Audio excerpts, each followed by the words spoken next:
ప్రధాన ప్రతిపక్ష party BRS party 22A mislead చేస్తూ ఉద్దేశపూర్వకంగా ప్రభుత్వం పైన బురద జల్లే ప్రయత్నం చేస్తూ వాళ్ళు అధికారంలో ఉన్నప్పుడు చేయలేంది ఈరోజు ప్రజలు ఇబ్బంది పడకుండా ప్రజల సమస్యలు పరిష్కరించడానికి ప్రభుత్వం కృషి చేస్తుంటే దానిపైన బురద జల్లే ప్రయత్నం చేస్తారు. అదేవిధంగా గౌరవ ముఖ్యమంత్రి రేవంత్ రెడ్డి గారు ఈరోజు ఏదైతే హరీష్ రావు గారి పిల్లలు కానీ కేటీఆర్ పిల్లలు కానీ భారతీయ జనతా పార్టీ ఎంపీకి సంబంధించిన అనేక మంది పిల్లలు ఈరోజు యుఎస్ వెళ్ళి హార్వర్డ్ అదేవిధంగా ఇతర యూనివర్సిటీలో చదువుకుంటున్నారు. అటువంటి ఒక విద్యని తెలంగాణ రాష్ట్రంలో ఉన్న బడుగు బలహీన వర్గాలకి విద్యార్థులకి అందించాలే, ఆ యూనివర్సిటీస్ని ఇక్కడ తీసుకురావాలని చెప్పి గౌరవ ముఖ్యమంత్రి గారు ఒక దృఢ సంకల్పంతో యుఎస్ పర్యటన పెట్టుకుంటే ఈరోజు Bharatiya Janata party BRS party ఇద్దరు కూడా కుమ్మక్కై ఏదైతే వాళ్ళ పిల్లలకు అందుతున్న విద్య తెలంగాణలో ఉన్న విద్యార్థులకు అందకూడదని ఒక దుర ఉద్దేశంతో దాన్ని ఆపే ప్రయత్నం చేస్తూ ఈరోజు ముఖ్యమంత్రి గారి పర్యటనని రద్దు చేయడం, ఏదైతే రద్దుగానికి వారు కారకులైనరు అయినా కూడా ముఖ్యమంత్రి గారు వెనుకకి తగ్గకుండా సంబంధించిన డిపార్ట్మెంట్ ఆఫీషియల్స్ ని పంపించి దానిపైన ఏదైతే సమీక్ష చేసి ఆ యూనివర్సిటీస్ ఇక్కడ తీసుకురావాలి, ఒప్పందాలు చేసుకోవాలని చెప్పి వారు ఆల్రెడీ ప్రెస్ రిలీజ్ కూడా చేయడం జరిగింది.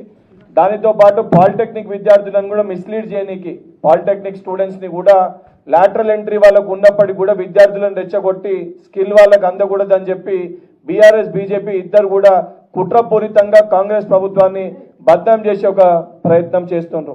గతంలో కూడా మా పార్టీకి ఒక సీనియర్ నాయకుడు ఇదే రకంగా నేను పార్టీ కంటే నాకంటే పార్టీ చిన్నది నేనే పెద్ద అని చెప్పి ఒక వ్యక్తి ఇదే రకంగా మాట్లాడితే జగిత్యాలలో కూడా ఆ రోజు జీవన్ రెడ్డి గారి పైన ఇదే బల్మూరి వెంకట్గా పార్టీ ఆదేశాల మేరకు జీవన్ రెడ్డి గారు పార్టీ కంటే పెద్ద కాదని చెప్పి మీడియా ముఖంగా ఆ రోజు ప్రెస్ ముఖంగా యాజ్ ఎ పార్లమెంట్ ఇన్ఛార్జ్గా మాట్లాడడం జరిగింది.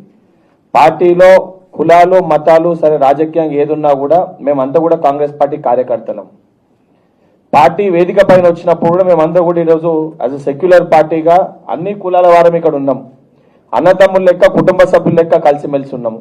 మా కుటుంబానికి పార్టీ పరంగా పెద్ద పిసిసి అధ్యక్షుడు, ప్రభుత్వ పరంగా పెద్ద ముఖ్యమంత్రి గారు.